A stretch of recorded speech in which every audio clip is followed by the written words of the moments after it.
Welcome everyone, my name is Christopher Locke, I'm the IBPA member liaison, and we're doing this series called Get to Know Your IBPA member benefits because we want to make sure everybody understands all of the incredible benefits through IBPA's membership. And today we're going to be covering Foreword Reviews, Clarion Reviews. Now, I want to mention that Foreword Reviews has a lot of, because first of all, they're incredible, so they have a lot of awesome things that they offer. So IBPA member benefits, they have about 4 of them. I'll put them in the chat for everyone to learn about. But specifically, we're going to be talking about the Clarion Reviews member benefit. I'll also put a link to that. And the people giving the presentation are 2 incredible people from Foreword Reviews. We've got Victoria Sutherland, who's the president and publisher, and she actually founded Foreword Reviews in 1998. And she spent the last 25 years in independent publishing. And then we have Michelle Ann Shingler. She's the managing editor of Foreword Reviews. So I'm going to turn it over to you all. I cannot tell you how much I appreciate you being here. And I actually really want to learn a lot of the stuff you're going to talk about today, too. So thank you so much. Thank you, Christopher. And right off the bat, I just want to say how thankful we are for IBPA, how awesome of an organization it is. I'm a board member this year, going into my 2nd year, and I can't believe how much I continue to learn from the members, from the board members, and from the conferences that I go to. So it feels like this is a give and take relationship for sure. And we're very thankful that you guys offer these membership opportunities for discounts, especially. I also wanted to point out that Michelle has had a job change in the last couple of weeks. She's now the editor-in-chief. So you got the 2 big honchos at Foreword today. One of the things I wanted to start off with is we're not going to dive right into what Clarion Reviews are because we thought it was really important for everybody at the table to understand exactly what trade reviews are and what the difference between a trade magazine like Foreword, Publishers Weekly, Library Journal, etc. is in a consumer magazine like one of the ones I mentioned earlier, Spirituality and Health, the New York Times Book Review, the LA Book Review. Those are all consumer driven. We are trade, and I want to make sure that you all understand the importance of working with the trade prior to your publication date. And Michelle and I will detail some of the things that are important to provide us as a trade, all the trade journals. We're not just speaking for Foreword here, and then talk a little bit more about Clarion at the end of the session. So here we go. I got to get my cursor over here to move it. Just a little bit backstory for you about the 2 of us. Michelle's now, like I said, the editor-in-chief. She has degrees in English and theology from UGA and Harvard. She was working in libraries when we first came across her. She was a reviewer for us. And when she joined us as an associate editor about 4 or 5 years ago, I think, we were super lucky to get her and have her come to Northern Michigan. Now, obviously, she can move wherever she wants. Because no, she can't. She's got to get those books behind her. Are very important to her life. So she's actually the one who's been at the only one who's been going to the office during COVID. Let's see here. And me, I did, like Christopher said, I founded the magazine in 1998, couple degrees, also got to all the publishing courses, which if you have an opportunity to do, especially the IBPA courses, which are over a long weekend, I thoroughly recommend those. I also published the magazine Spirituality and Health and do some things locally for reading programs. So, you know, books are our life, and that's important, I think, for you to know as we move into what we're going to cover today. We want to talk about the difference between trade reviews and journals and the consumer journals, timelines and editorial calendars, why they're important. Talk a little bit about submission guidelines. We have some sample sell sheets we're going to go over, help you put one of those together if you don't have one, because that's another part of the publishing process you should have as a tool in your kit. Why quality standards are important for you to pay attention to when you're publishing your book. The value of fee for review services like Clarion, and then some suggestions later on for using your reviews. So I'm going to chitty chat a little bit first to talk about the difference here, and then Michelle, I'll let you, when we get into the detail about Foreword, jump in. And how's that sound? Sounds good to me. Good. Well, here's, I put these in alphabetical order. These are some of the industry's top trade review journals. You guys have probably heard of most of them. Foreword is kind of on the young side. We're only 23 years old. Publishers Weekly is one of the older. Library Journal's older. Kirkus Review is also edging into their 80th year. So the book industry's trade journals have had a very important part in the life cycle of a book, and they're still here.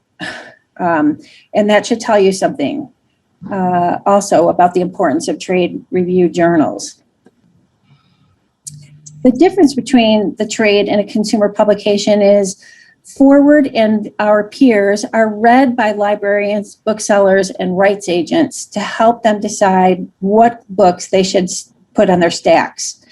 They want advanced information. They want to know which books are getting buzz. They want to make sure before you go out and do your publicity campaign, speaking on radios, having television, podcasts, that there is availability of your book in the library or bookstore or bookshop before those publicity events happen. And you can also help get a buzz started by getting your information in front of a trade journal prior to your consumer push. So those are the big differences. We're an advanced publication. You want to get coverage from us in advance of your publication date, and you usually go to consumer publications with your publicity with your reviews from trade magazines after the book is published and when it's available on the newsstand.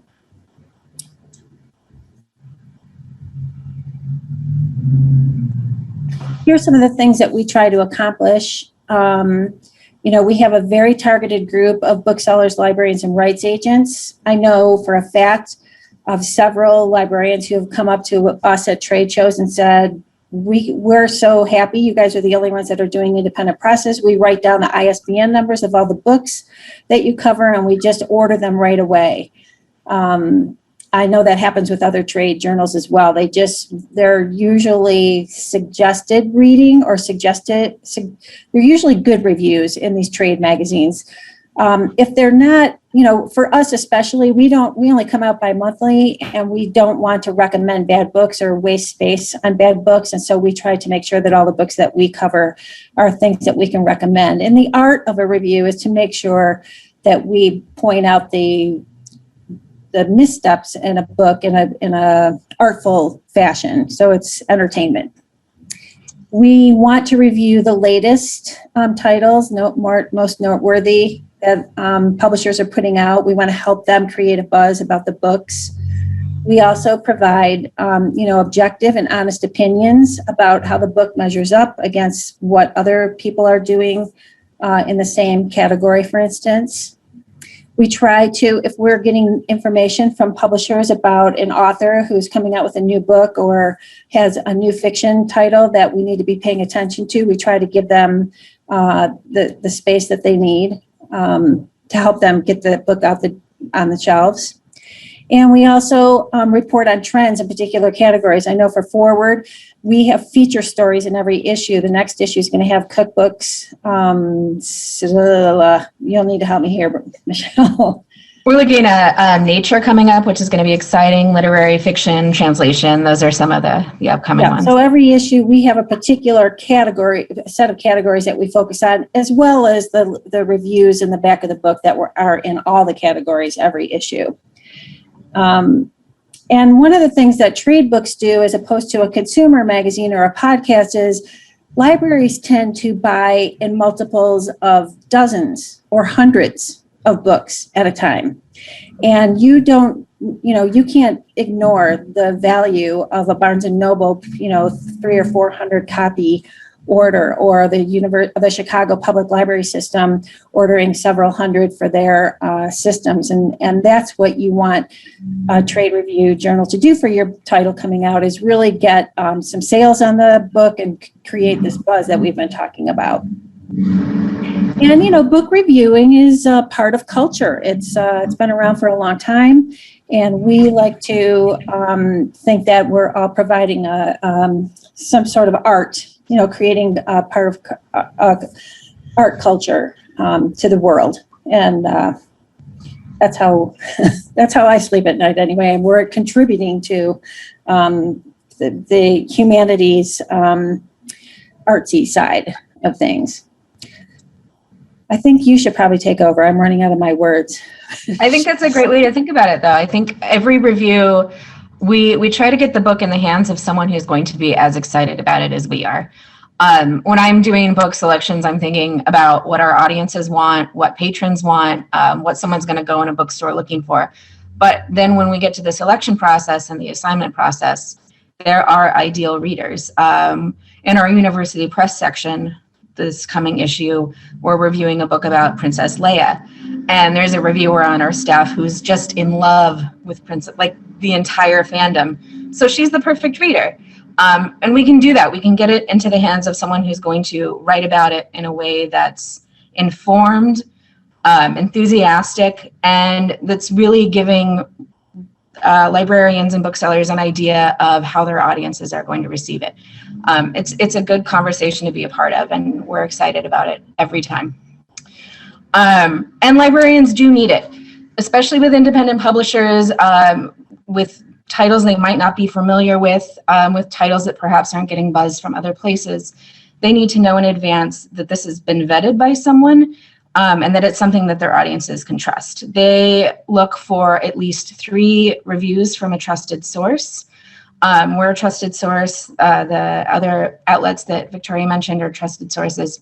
So they know when we're expressing excitement about something that they can trust that, and that they can make that purchase knowing that it's going to go well for their patrons, their audiences. It's also a great opportunity for publicity. We're always excited when an excerpt from one of our reviews lands on the cover. It means that, again, we're a part of that conversation. So you can use it that way as well.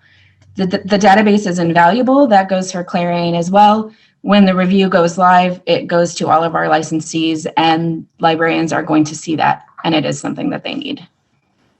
Yeah, and just a little bit more detail on that. Librarians and bookshops order from Ingram or Baker & Taylor or EBSCO and Cengage, one centralized location. They are not making book purchases from individual publishers. And they've all created databases that include reviews from all of the trade magazines.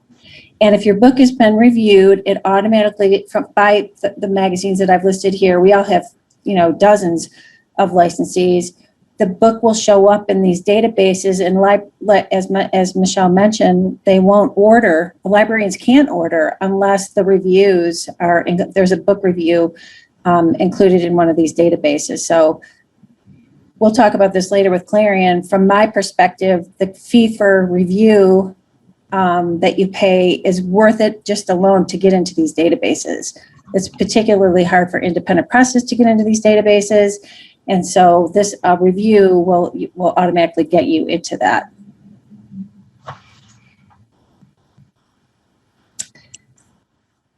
So this is what I spend most of my day doing. Reviewers have a set format.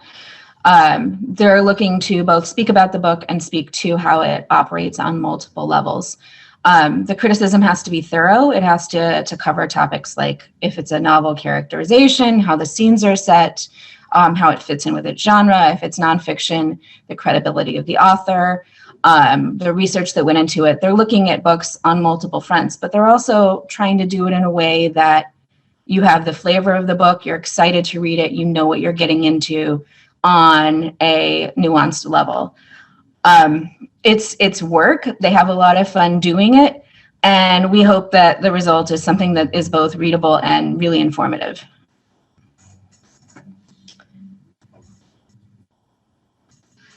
So the when to send and how to send is going to be important when you're looking at both pre-publication and when you're thinking about Clarion. If you can get a pre-publication review, you're going to be working months and months ahead of time. So for example, we just had a submissions deadline on the 15th. That was for the November, December issue. So you're thinking 4.5 months-ish in that range ahead of time. That can be a difficult mark to hit, and we understand that, and Clarion is there when people are unable to. But we also like to work with people to make it easier. If you can send a digital copy, if the cover is not quite ready, you can send a PDF that's the book almost in its finished form, ready to be in the reviewer's hands in advance. We're happy to work with people on that. You have to send a tip sheet, because when we have about 2,000 submissions, we had about 2,000 submissions for the last issue, and we have to whittle that down to about 120 books. So we're looking at a couple of things right off the bat. We're looking at submissions date or publication date, and whether it fits with our issue. We're looking at genres, whether they fit with our features, or if they would go in the back of the book. We're looking for a blurb that explains what the book is in clear terms for the audience.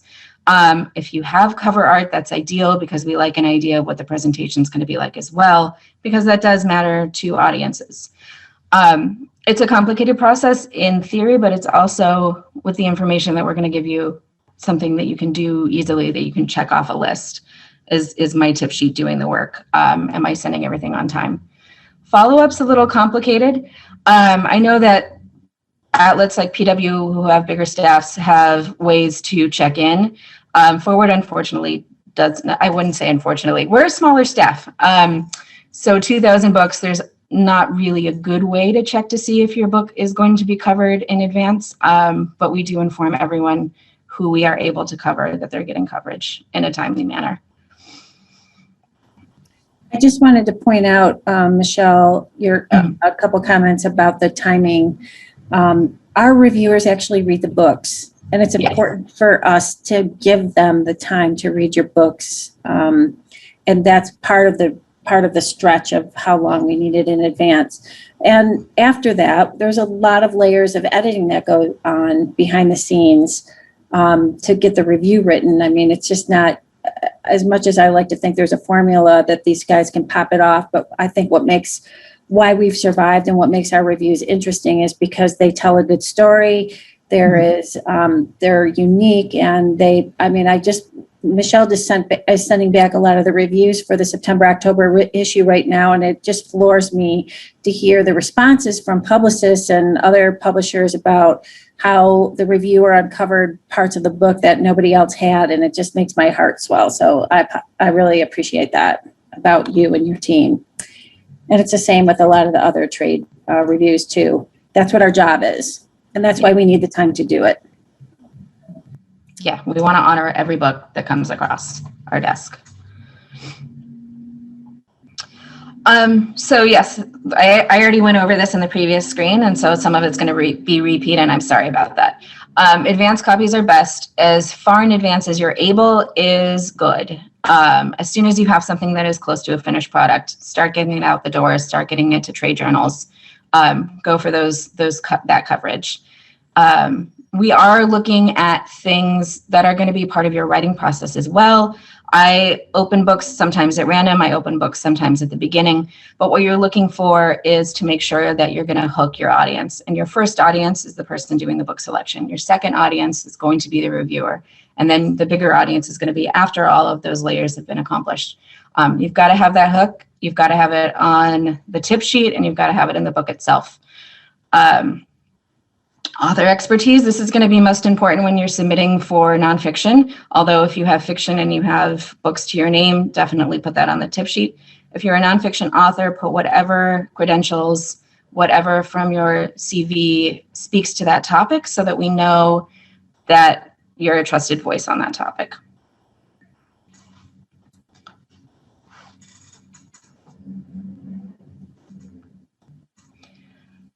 Yeah, again, we covered a lot of this too, didn't we? Yeah, sorry about that. That's okay. No, it's good. I do think the advance is important. Other journals are also working with that much of an advance. And it's something that at IBPA conferences, we've had interactions with people that they are surprised to learn. IBPA helps a lot with that. The advance is something that we can't emphasize enough. I've got 3 or 4 slides here of some cell sheets that I think you might want to point out what's really good about these as you get them. Victoria asked me to pull a few tip sheets a while ago that caught our eye. So we can talk a little bit about why these are great tip sheets. This one I pulled because of 2 things. The cover's there. We know it's an appealing cover. The story is covered well, but also that box on the bottom is critical. That is the information we look for first. The most submissions that I have to let go of are unfortunately because of publication date. So if you have your publication date up front and center, where the person doing the selections can find it, that is incredibly useful. But also all of the other metadata. Yeah, I mean, I think that a lot of people were a part of the James Daunt presentation at IBPA this year when he made a very frank appeal to IBPA members about quality. And I mean, this is a really hard thing to say, but it's a true story because I know a lot of editors at the other magazines feel the same way. We're kind of looking for reasons to turn you aside. We have so many submissions that any accident, any poor cover or editing mistakes or the foreword spelled wrong on the opening pages is going to automatically put you to the side pile.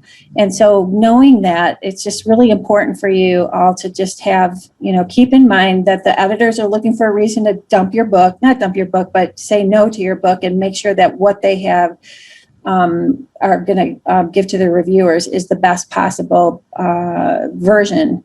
So that because librarians and bookstores are trusting us to do that sort of filtering for them, and if we don't do it properly, we're going to lose our cred, with them. So it's really important that you pay attention to book cover design and packaging, interior design, and things of that nature. Even with author publisher solutions, there's a lot of ways to take the easy way or the cheaper way out, and that comes across in your book. So I'm just giving you a little, a warning to not do that if you can avoid it. There's a couple from university presses, a little more recent. Those are great as well. The university presses do a great job of condensing a lot of information about the book, essentially what you would see on the back and a little CV in a short space. So it's a little more reading, but it's a little more reading in a good sense. I don't walk away from a Princeton tip sheet without knowing exactly what's in the book and exactly what we're getting. It makes the job a little easier. The Iowa one is fantastic with the cover art. The eye does go to that. It's something that we have to think about. We have to think about the whole package. So we selected that one as part of this presentation for that reason. And correct me if I'm wrong, but I think Princeton provides 2 or 3 sheets of paper with their press kit. So you did get the cover on another sheet of this paper. It depends on where they are in the process. They don't always have the cover, but yeah. When they do. You also know that Princeton University Press is going to provide you with a professional looking cover, and so that's not a concern as much as with some other people. If we don't know you like we know Princeton University Press, we're not going to be able to trust that your cover art is going to be great. So make sure that you do include your cover art if possible. Again, librarians and booksellers are trusting us to not give good book reviews to books that have their grandchildren's, coloring page on the cover or some such nonsense, which happens. Not any of the people in this webinar, I'm sure. The Flex tip sheet we chose because it speaks to the genre as well. This is a YA title, so their art was very designed with that in mind. It's got a playful feeling. We know going in who the audience is, what to expect. And again, the cover art is important, but the entire presentation here is geared toward this is who we're speaking to, this is what the story is about. And it's great to know those things up front in both the visual and the summary manner.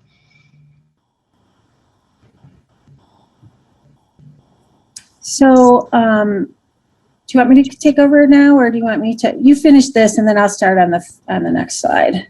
Okay. So if you do miss the deadline, If you find out that we weren't able to consider your book because it just arrived too late, which happens very often, it is truly the number one thing that I have to let go of a book for. That 2,000 books submission week was a lot of letting go of books simply because they weren't sent in on time and we couldn't cover them. We have the Clarion Review service for that reason, and to make sure that you still get a review, and often you can still do it in advance of publication, even if it's not within the 4.5 month window that gets it in the magazine.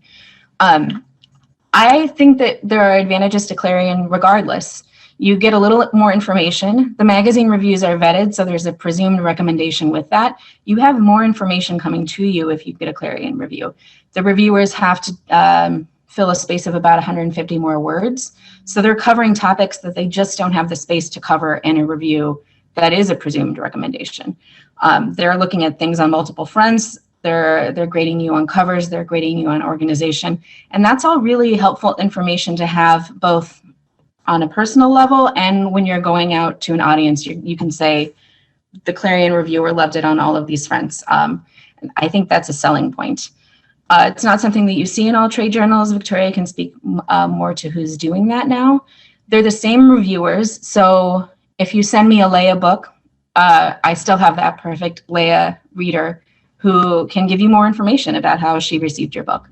I have readers who love thrillers who are going to be the perfect audience to speak to everything that your book's doing on the level of the thrillers it's competing with. So there's a lot going on in those reviews. They're a guaranteed review, which is always nice. You know that it's going to come in within 4 to 6 weeks. It's helpful on a lot of fronts. Yep, great. Introduction to the FIFA review service. I'm going to talk a little bit more specifically about forwards. We were actually the first ones to market in 2001, and it wasn't because people were late necessarily, but because we were just flooded with submissions and feeling so terrible about not being able to cover all of the books that we wanted. And so, you know, we were, if some of you were around back then, you may know that we were kind of dismissed at the beginning of our service providing with the FIFA review service, because they didn't think that we were going to be able to be honest, that if people were paying, we were going to lie or give people good marks for a non-plus book. And fortunately for us, that didn't happen. I mean, not fortunately, we knew it wouldn't happen. We would never risk or jeopardize our reputation by doing something like that. But was an opportunity for us to cover more books that we couldn't. I mean, we can only do 125 every other month. It's kind of a ridiculous statement. And so if we could provide an opportunity for people to get the same service, that even better service that we were providing books in the magazine, we thought, why not? And also, again, luckily for us, it kind of took off. We're not the only ones doing it anymore. People took their, I think Kirkus Discoveries was the second one, but now most of the trade journals are offering FIFA review services for exactly the same reason. We also hoped that, and this may be a little bit before its time, but for larger independent publishing houses, we were hoping that at a staff publicity meeting once a month, there would be a tally of these books are getting covered here, here, and here, and these guys didn't get picked up, so let's get a FIFA review service on these, because it's a great opportunity for, again, people to get into that system that they aren't getting into if they don't get reviewed. Our ideal timeline for Clarion FIFA review service is to get it to us as soon as you can, as soon as it's finished, so that if there's some changes that need to be made or some recommended plot suggestions that come from the reviewer, you have time before you print however many copies, before you get it into Amazon's all these Edelweiss databases, to make the changes to make it a better book. And that's what the 5-star rating system sort of is. From ours is from 1 to 5 stars, 5-star being great, and 1 star meaning needs a little bit of work. And you have the option to kill the review if it's something that you don't want our licensees to see. We also post these reviews automatically to the website unless we get a request from you not to post the review or to kill it. But Michelle, do we have an opportunity? Can people pay to have the review done again for a lesser price if they make the changes? We don't get the requests very often, and I don't know that there's a discounted price. Okay. That's something that we could do. Also, if the review comes back and major changes have been made that can easily be reflected in the review, we're happy to do that. If a character's name, some like minor things, we can make changes to make sure it reflects your current version of the book. I am old school this way, that no publicity is bad publicity, that all publicity is good publicity. And so even if you get a 1 or 2 star rating system, I mean, it would be worth getting into the system, because if you have a very specific book that's narrow in a category, it may be the only opportunity for people to discover your book if it's on the shelf. It would have to be a really bad review in order for me to suggest people kill it, because I really think that this, as I mentioned at the bottom, the syndication to the wholesalers where librarians and booksellers shop is absolutely worth alone in and of the price itself. We also have a partnership with Blue Ink, which is a 2-for-1 discounted deal too, and they license their reviews to Library Journal or school, so that was an opportunity for smaller presses to get into a big trade journal by using Blue Ink. So just a little review of some of the general advice we've given you guys over the last half hour or so. Make sure you invest in the cover art, the interior design, and editorial assistance. We can't begin to tell you how many mistakes, first of all, the first few pages, there's hardly ever any mistakes because people spend so much time on those. But then when you're putting it all together, mistakes get made all the time. So if you can, hire professional editors, hire professional cover designers and interior designers to put your books together. It really makes a difference. We do not want to review a book that is not up to the quality standards that the trade has a baseline for. We also recommend that you do your homework. You should learn about the trade journals before you send them a book. Publishers Weekly has a different system than Foreword, has a different system than Booklist, and Choice has a whole nother group of books that they look at. So don't just, you're wasting a bunch of time and money of sending this blast to it's super easy to go on somebody's website and find out whose name you should put on the cover. I think we're still getting mail for somebody who died about 10 years ago, which is, I'm sure Michelle does not hold that against anybody, but it certainly doesn't make her feel great about somebody not just going to the website and finding out who's taking who's getting the mail and making review decisions at Foreword. He did get a book this week. Pardon me? He did receive a book this week. I bet. Succinct and professional tip sheets, or sometimes they're called sales sheets, are really worth their weight in gold. So if you are not very savvy on computers, it doesn't have to be that crazy. It's these days it's really easy to set those up with move an image of your cover. And back in the day, you might have had to hire somebody to help you do that, but would have been worth the investment. And again, don't rush the process. I know you just finished your book, but don't put the pub date, of September 1st, because you're going to lose all kinds of opportunities with the trade, which is a very, very, very important part of getting your books into bookstores, into libraries, in front of rights agents, and also consumers. We've all gone digital. Like, we've all had to make some pivots with COVID. And our magazine is now available online. And so if consumers find us, because we have a lot of Google searches, there's a lot of consumers also reading all the trade journals as well these days. So it's worth it. In the summary is the timing between trade and consumer. Trade is in advance, consumer is after. fee for review services are no longer looked down upon. Most of the trade journals have some sort of fee for review option. And I think that they're a good investment, whether it be Foreword, Clarion, or Kirkus, or PW. Everybody's, it's worth putting some time into that if you don't make the cut otherwise. Quality's key. And, we're publishing all of us, like I said at the beginning of this, are part of, we're publishing history. So you need to think longer term than a front list book, but how long this book is going to be on the market, and it's not just 6 months of your time and to market the book. It's a long time. So put the time in. Put your thought and creativity behind the pre-publication as much as you can, because it's super important.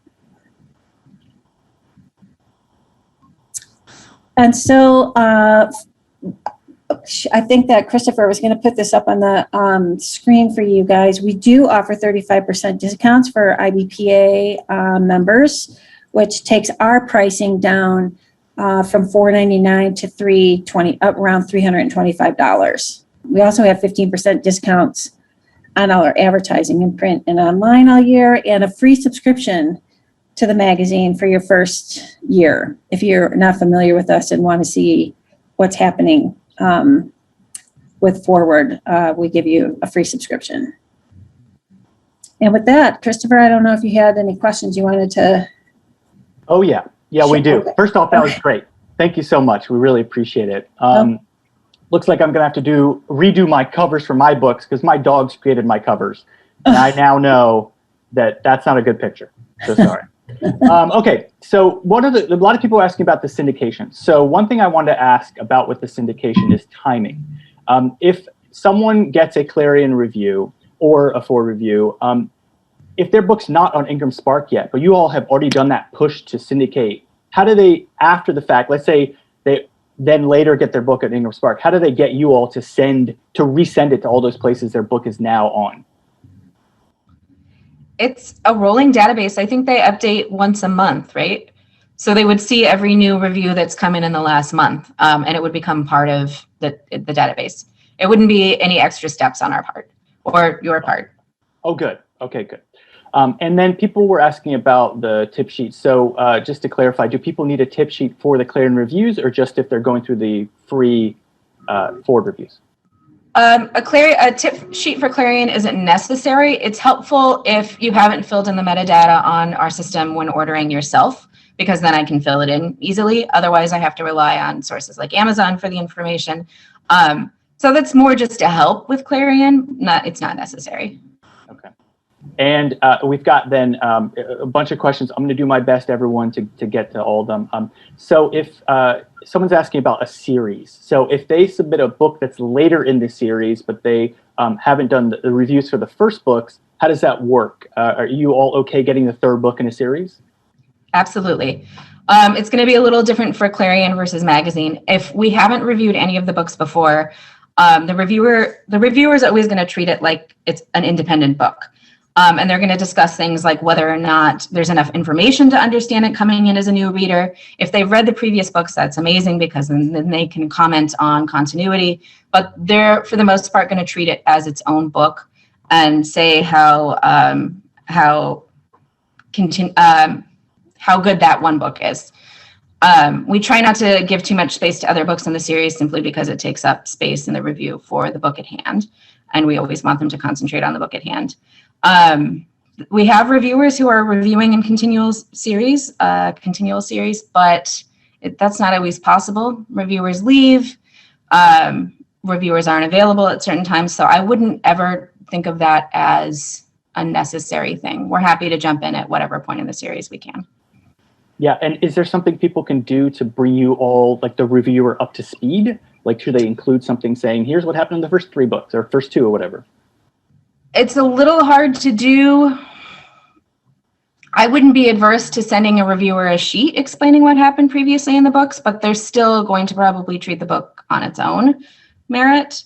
But if you wanted to do that, we can pass things along, and then it just becomes up to the reviewer to read that. Okay. And I believe we know the answer to this question, but people are saying if they've already published the book, obviously it's too late for Foreword Reviews, but they can still do a Clarion review at any point 10 years from now. Yes. Yeah. And people are saying they're asking about I think that's already. Oh, okay. You all mentioned the different companies that do, or not companies, but whatever organizations that do these reviews. So some they said seem to be targeted toward consumers, because you all do Foreword Reviews is more librarians, booksellers, and kind of professionals in the field. Are there some that are specifically that like readers like read and they'll learn about a book? Would that be Pub Weekly, Victoria? Yeah, they have a broad consumer market, but I don't know. I don't know about that. There's actually, we're in a review community now, like restaurants and hotels, and everybody's getting reviewed. And so I'm sure there are a lot of book review services out there that are not related to a trade magazine. I can't speak to them, but I would only recommend that you really check out who their audience is and what the value of that 3 or 4, however much hundreds of dollars is going to bring you. It may even be cheaper. It might be $99, but if they have, 500,000 readers, it might be worth the service. That's not what we specialize in. We have a trade readership, and we license our reviews to the places where bookshops and libraries go to buy books. Thank you. Someone was asking, they've heard different terms used. Sell sheet, tip sheet. Is that the exact same thing? Just synonyms? Okay. Yeah, sorry about that. Where does Blue Ink Reviews fit into all of this? They've heard about it, but they're not sure in terms of, because I believe you did not list them. So they're wondering what that is in terms of what you all do. They don't actually have a trade magazine, but they specialize. They will not review a book if it's not self-published. If it's not author published, they won't review it. So they're only set for self-publishers. And both of those ladies are very qualified former editors of the book review at the Denver Post. Is that the Denver? I think so. And so that's why we have a partnership with them. Great. And people were asking then about the library. So you mentioned it's very important to have a trade review, or else maybe a bookseller or a library will not carry your book. So they're saying, is that like a guaranteed thing? Like if you don't have a trade review, that's it. They just won't carry it, or what's that process? So I can speak to the library side. Librarians need about 3 approved reviews before they can consider purchasing. If they're not familiar with it from some other source, if it's not an author they've been looking for, they have to know that 3 people have read it and forwarded an opinion on it. It's a budgetary thing. They can't make the purchase without knowing for sure. They just need to know. The bookseller side, I can't speak to as much. Well, the booksellers are avoiding places like Amazon to get information about books, which is what a lot of people depend on. I have a bunch of Amazon reviews. Well, that's not going to cut a lot of places in a book with a bookseller. So they do, we reach the American Booksellers Association membership. We send magazines to them. We know that they shop at, again, these wholesalers are where bookshops shop. And so if they're trying to get more information about your book, those reviews will automatically come up on Ingram's iPage or Baker and Taylor's Title Source 3 or Bowker's Books and Print, which is who they have accounts with and who they shop, who they get orders from. Does that make sense? Yeah. Well, it's very interesting, 3, because you'd think, oh, well, great, I got a Foreword Reviews Clarion Review, hooray! But it's like, and you need to get 2 more. It sounds like they you really need to kind of have a lot of them, because not that every one of them is respected, but it sounds like they want to see consistently a lot of different publications are saying this is incredible, right? Is that? More is always better. 3 is the magic number I've heard. There are probably bigger library systems with bigger budgets that can work with less, but 3 is the one we've consistently heard from librarians at trade shows. Great. Well, thank you. That's a very, I have not heard that before, so that's very interesting. So some people were asking about genre in terms of reviews. They were just, is there like a genre that like does better with reviews? Or it's really, it just give you all anything and you'll cover it. Our reviewers are experts in certain genres, have selected certain genres that they're well read in, so they only get books in those genres. We would never give a science fiction novel to someone who doesn't like or doesn't read or doesn't understand science fiction. There has to be a certain level of expertise for us to give them the book, for them to credibly review the book. So it's never going to end up in the hands of someone who just doesn't appreciate that genre. Okay.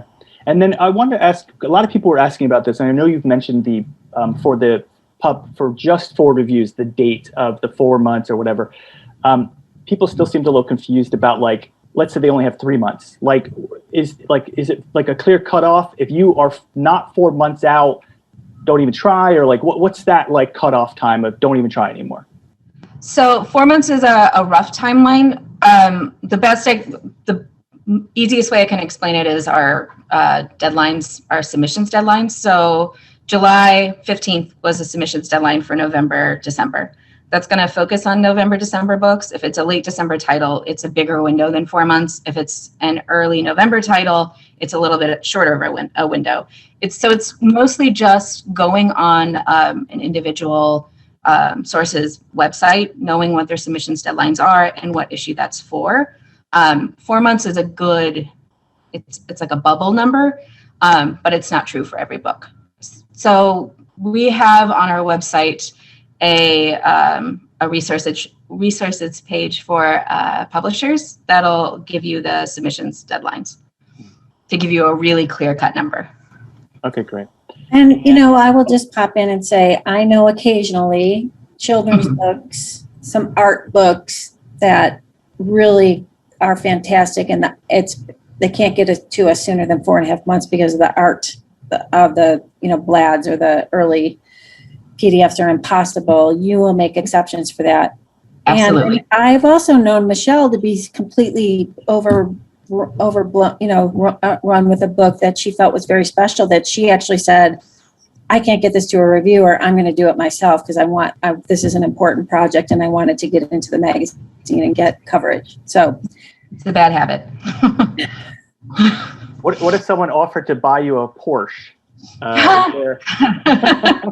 Well, I know. Anyway, can you explain? People are asking about like the tip sheets. I think it's one of those things that, you know, if you're an independent publisher, author publisher, you're not necessarily an expert on creating something like this marketing sheet. So do you have any suggestions on, like, is there like a place to go where people, I mean, obviously you can hire someone, but how do people learn how to create like a really great tip sheet?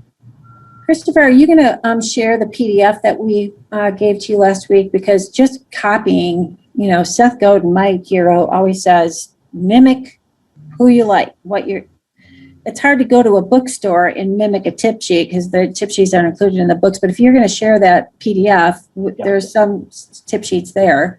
Yeah, I will be. Yeah, I will be emailing sometime later this week. I will be including a link to the your slideshow presentation. Absolutely. You know, it's exactly what Michelle mentioned, which is calling out the most important metadata should be the highest priority for the sell sheet. We want to know the title, author, price, pages, ISBN, and pub date right away. We want to see a cover of your book to make sure that it's something that we feel proud about putting inside of the magazine. We want a little bit of copy, not a ton, you know, the university press sheets that you saw were overloaded with copy. I don't think that's all necessary. Tell us why your book's important.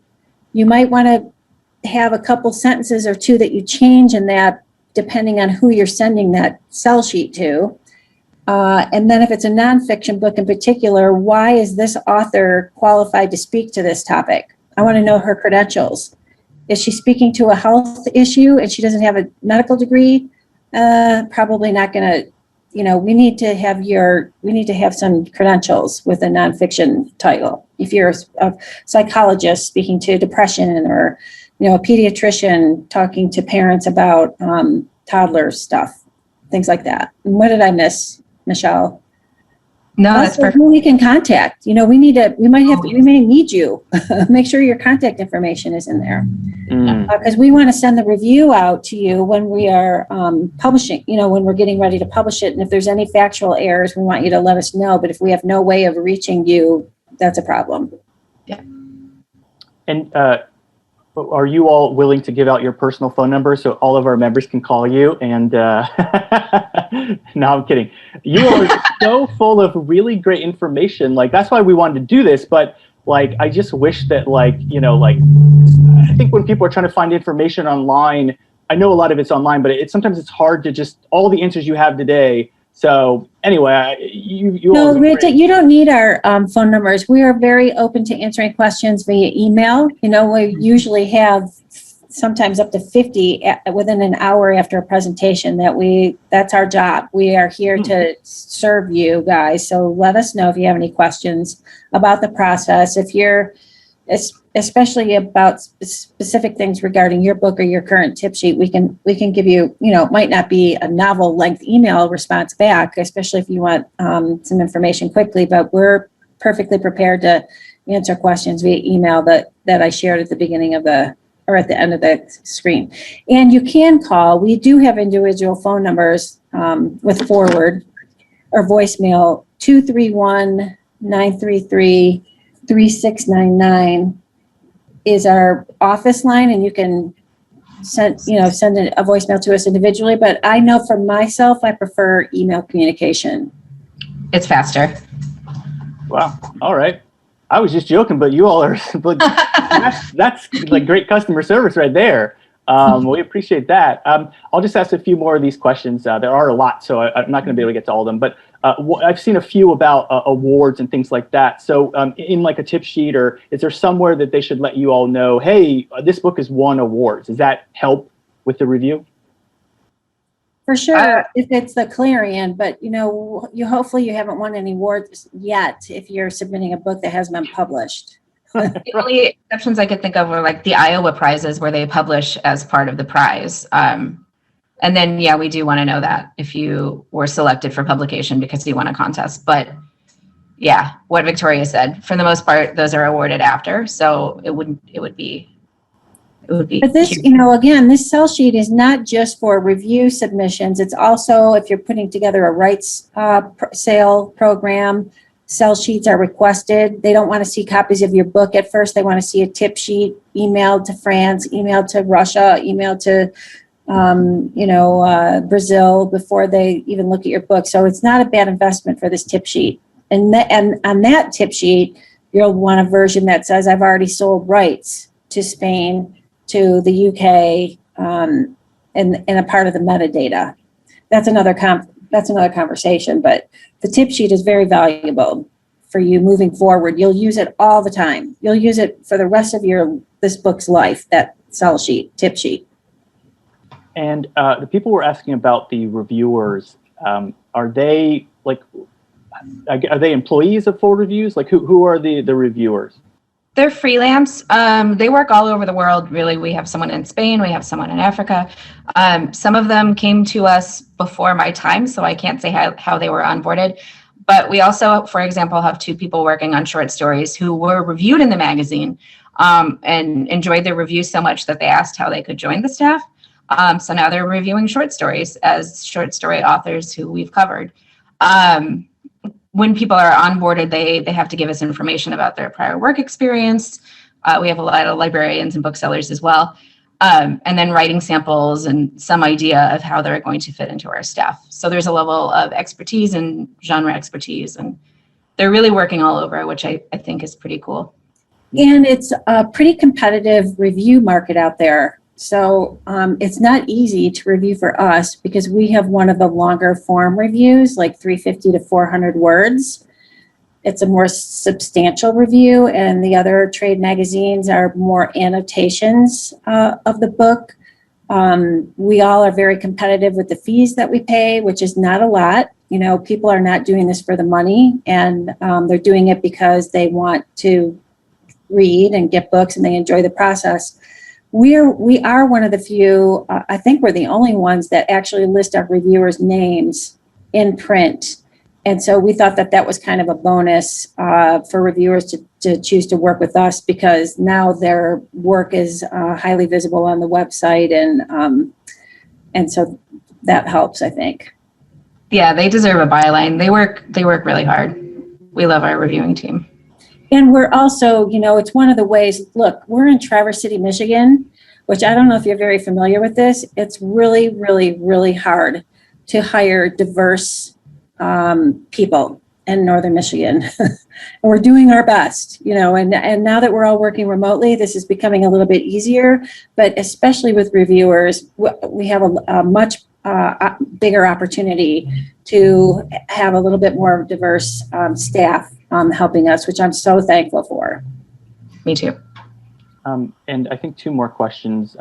People were asking about, in terms of how finished a book is. So let's say like the interior design's not done, stuff like that. Like, is it worthwhile for them to wait till it's done? Because does that affect their review? Like, how far along does a book need to be done to be like good enough for you all to review it? So for Clarion, we get books in manuscript form, and that's fine. What I tell the reviewer is when they get to the part where they're supposed to evaluate the cover, you give it a 3. That way it's not going to impact anything overall in the review. And we know to adjust the star rating accordingly. We're not going to knock something on a cover that we haven't seen. For a book that's being considered for the magazine, we don't have to have the final cover. When that's going to work against someone least is when we know the publisher, when we know previous work, when we have some idea of what that cover is going to look like in terms of quality, regardless. If it's a publisher we haven't seen before that doesn't have anything on their website showing us how they do a finished product, that's a little hairier. So as finished as you can be, just as finished as you can be is good. It's not going to absolutely discount you to not have the cover, but ideally you want to have as much information in front of the magazine as you can get, if that makes sense. Yeah, and one last question. They were wondering if you all review poetry or Yes. One of the few who do. We love poetry, and we dedicate a feature story to it every other issue, and it's always in the back of the book if we get good poetry. Yeah. And I'm very proud of that fact, because it's one of the first things that get dropped, and some of the best poetry is coming from independent presses. So we're never going to drop it. We get in it as much as we can. There's, in the university press section, there's a great poetry collection, the next issue. And someone wanted some clarity about, because you mentioned about the cover being done, but what about the interior design? Like, is that also something that, should they wait for that to be done, or does that not matter either? I'm afraid of boxing myself into a corner here, but I can't find when that's been like a huge problem. Yeah. Can you, Victoria? I can't think of a time when that's been like such a disaster that we'd be upset after the fact. So no, it's probably fine, but don't quote me. Oh, this is recorded. So I know.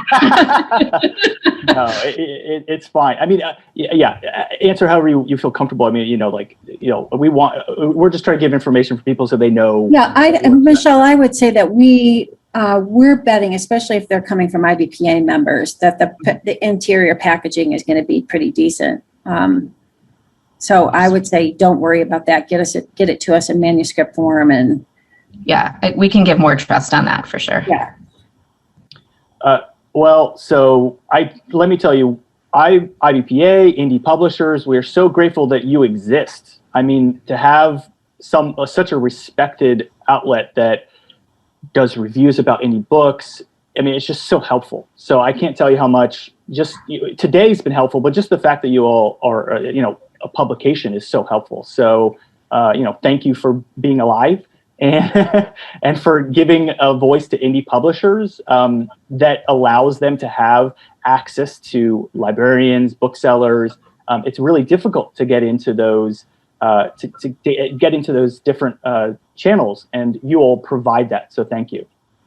Well, I think that we're a good testament to what your indie press members are. I mean, nobody thought we would survive. Nobody thought we could make it, or which is, I'm sure, a lot of what these attendees are hearing themselves. And that is completely not true. If you just pay attention to details, if you put your hardest effort into putting good work out and quality, then you will get recognized and noticed and your books will sell. So hang in there, do the right things. Yay! I love ending on optimism. All right, so I'm going to end the recording, but we don't all have to jump away real quick. I'll just end the recording. So thanks everyone for listening, and we appreciate it. Make sure to come back and watch. We have a whole list of webinars just like this one, just as helpful. So make sure to come to all of them. We appreciate it. Thank you, Christopher. We appreciate the opportunity.